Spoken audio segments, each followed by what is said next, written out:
प्यारे बच्चों, नैतिक शिक्षा की इस कक्षा में आप सबका स्वागत है। आज हम नैतिक शिक्षा के पाठ 14 किस दर जाऊं मैं के बारे में पढ़ेंगे।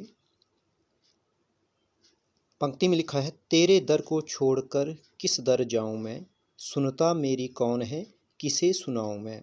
यहाँ भक्त भगवान को ही अपना एकमात्र आश्रय मानता है और उसके गुणगान करते हुए कहता है कि हे प्रभु, तेरे दर को अर्थात तेरे स्थान को, दर का अर्थ है यहाँ स्थान है, तुम्हारे दर को छोड़ करके, तुम्हारे इस जगह को, तुम्हारे स्थान को, तुम्हारे दरवाजे को छोड़ करके मैं किसके दरवाजे पर जाऊं। क्यों? क्योंकि सुनता मेरी कोई नहीं है और मैं किसे सुनाऊं। आगे लिखता है भक्त, जब से याद भुलाई तेरी लाखों कष्ट उठाए हैं। हे प्रभु, जब जब मैंने आपको भुलाया, मैंने लाखों कष्ट उठाए हैं, लाखों परेशानियां झेली हैं, मुश्किलें झेली हैं। क्या जानूं इस जीवन अंदर कितने पाप कमाए हैं, और मैं ये भी नहीं जानता कि मैंने अपने संपूर्ण जीवन में कितने पाप कर्म किए हैं, कितने गलत कार्य किए हुए हैं।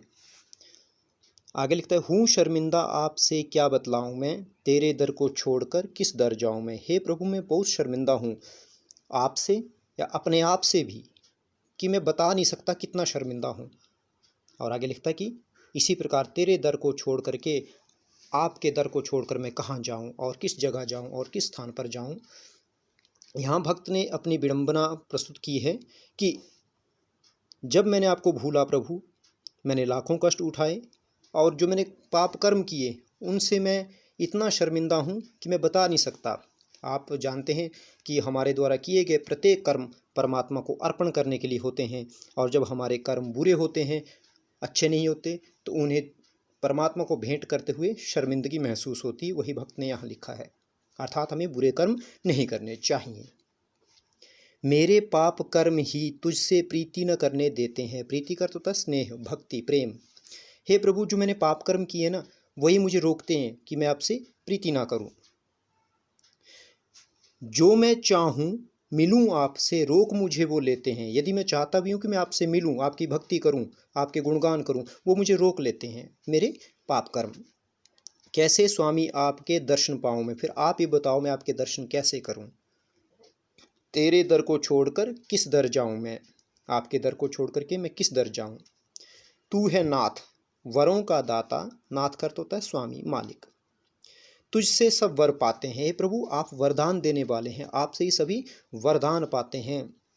ऋषि मुनि और योगी सारे तेरे ही गुण गाते हैं, और जो भी ऋषि मुनि योगी जन हैं वे सब आपके ही गुण गाते हैं। छींटा दे दो ज्ञान का, होश में आऊं मैं, तेरे दर को छोड़कर किस दर जाऊं मैं। जैसे बोलता है, कोई व्यक्ति जब बेहोश हो जाता है उस पर क्या करते हैं, पानी के छींटे मारते हैं ना, उसे होश में लाने के लिए थोड़े बहुत छींटे मारते हैं उसके चेहरे पर। वैसे ही कहता है, प्रभु आप ही मुझे ज्ञान का छींटा दे दो ताकि मैं होश में आ सकूं। जो बीती सो बीती, लेकिन बाकी उम्र संभालूं मैं। यहाँ भक्त अपने माध्यम से हम सबको एक संदेश दे रहा है, कितना सारगर्भित संदेश है। कहता है, जो बीत गई सो बीत गई, लेकिन जो बाकी बची उम्र है उसे संभालूं मैं। उम्र का अर्थ है उम्र, आयु। जो आयु हमारी बची हुई है उसे हम संभालें, अर्थात संभल जाएं, अपने जीवन को प्रभु की भक्ति में लगाएं, सदकर्मों में लगाएं, अच्छे कामों में लगाएं। प्रेम पाश में बंधा आपके गीत प्रेम से गालूं मैं, और आपके प्रेम पाश, प्रेम अर्थात प्रीति में, पाश माने बंधन में बंद करके मैं प्रेम के गीत गा लूँ। प्रेम के गीत गाने का अर्थ यहाँ ये है कि संसार में प्रीति उत्पन्न करना, प्रेम उत्पन्न करना, सबके साथ प्रेम से बात करना, किसी के साथ द्वेष ना करना, ये है यहाँ प्रेम के गीत गाने का अर्थ। प्रेम के गीत गाना अर्थात सबके साथ प्रीति से रहूं, सबके साथ प्रेम से रहूं, कभी बुरा काम ना करूं, किसी के बारे में बुरा ना सोचूं। और इससे क्या होगा, जीवन प्यारे देश का सफल बनाऊं मैं। अपने इस प्यारे देश का मैं जीवन क्या करूं, सफल बना दूं। प्यारे देश का जीवन, जीवन देश के वासियों का है। देशवासी अगर सही होंगे, सफल होंगे, सुदृढ़ होंगे, तो मनुष्यों से मिलकर के समाज बना है, आपने पिछले चैप्टर में पढ़ा है। अगर मनुष्य सुव्यवस्थित होंगे तो समाज सुव्यवस्थित होगा, समाज सुव्यवस्थित होगा तो देश भी सुव्यवस्थित होगा, और हमारा जीवन भी सफल होगा, और देश भी हमारा उन्नति की ओर, तरक्की की ओर बढ़ेगा। तेरे दर को छोड़कर किस दर जाऊं मैं। हे प्रभु, हे परमात्मा, आपके दर को छोड़ करके मैं किस दर पे जाऊं। भक्त ऐसा क्यों कहता है? क्योंकि वह जानता है कि केवल परमात्मा का दर ही एक ऐसा दर है जहाँ पर उसकी सभी समस्याओं का समाधान हो सकता है। प्यारे बच्चों, इस पोएम को आप गा कर के भी याद कर सकते हैं, जैसे आप इसको पहले भी गाते थे। तेरे दर को छोड़ कर किस दर जाऊं मैं, सुनता मेरी कौन है, किसे सुनाऊं मैं।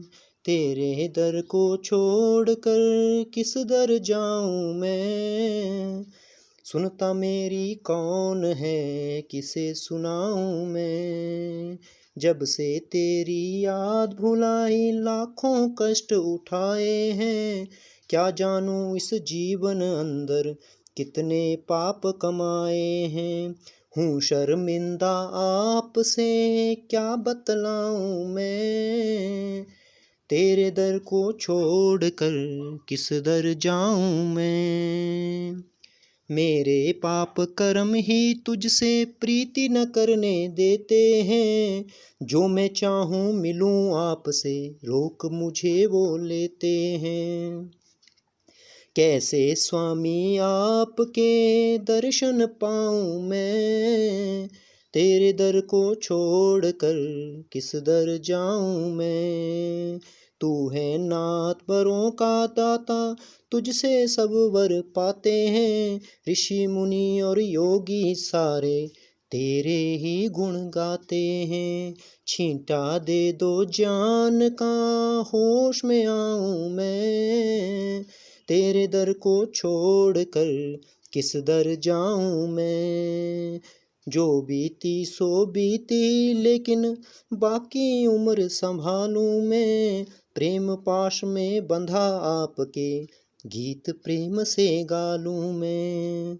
जीवन प्यारे देश का सफल बनाऊं मैं, तेरे दर को छोड़ कर किस दर जाऊं मैं।